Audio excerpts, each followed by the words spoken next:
10 years after the crime, a Tulsa County man now faces first-degree rape charges. We are so glad you're with us tonight. I'm Sarah Whaley. And I'm Shay Rozzi. Tulsa police say it's all because the victim came forward and got a sexual assault examination done. It's commonly called a rape kit. Fox 23's crime and safety reporter John Acebus is looking into this case. John, you and I have both reported on the work police are doing to catch up on testing any untested kits. And this is another example of why it's so important. And just another example of how many of these we have seen. In this case, police were able to present charges to the district attorney's office, and the man was charged earlier this month. It won't be hard for police to catch the suspect either because he's already sitting in jail in federal custody for some other serious crimes.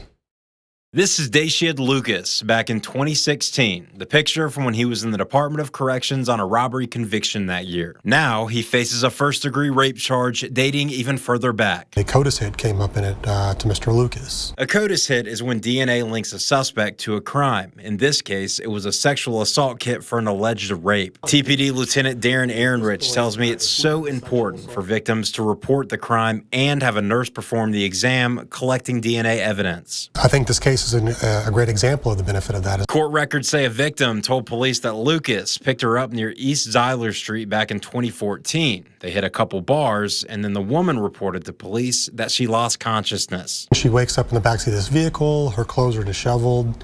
They make a comment that led her believe that they had made some sexual contact with her and began trying to take her purse from her. The records say Lucas told her to shut up or we'll do it again and began hitting her with a handgun. According to court records filed this month, the original officer who responded to the case reported that the victim had blood around her lips, lacerations on her lower and upper lip, side lacerations, bruising, and several bloody areas on her body. After the initial report, the case went cold. The detective that was assigned this case attempted to locate her to follow up, but was never able to locate her. So unfortunately, this case went inactive back in 2014. That all changed this year, 10 years since the reported rape, when DNA collected in the rape kit back then was finally tested. Since 2017, the Tulsa Police Department has spent $4 million in grant funding to get kits tested. As of April, police tell me they've tested 1,300 out of the more than 3,000 kits that weren't originally tested for various reasons. TPD plans to continue the work even when the grant money runs out. We're already starting that process of making sure that we're going to be able to renew that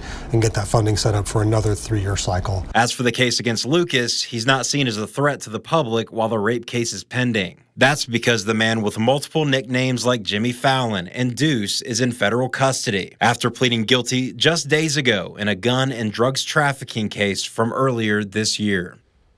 And I did check the court records. He is still in federal custody, but he's pleaded not guilty and has a court date on the 23rd. But Shave covered a lot of these stories. He did a great investigative piece back in November.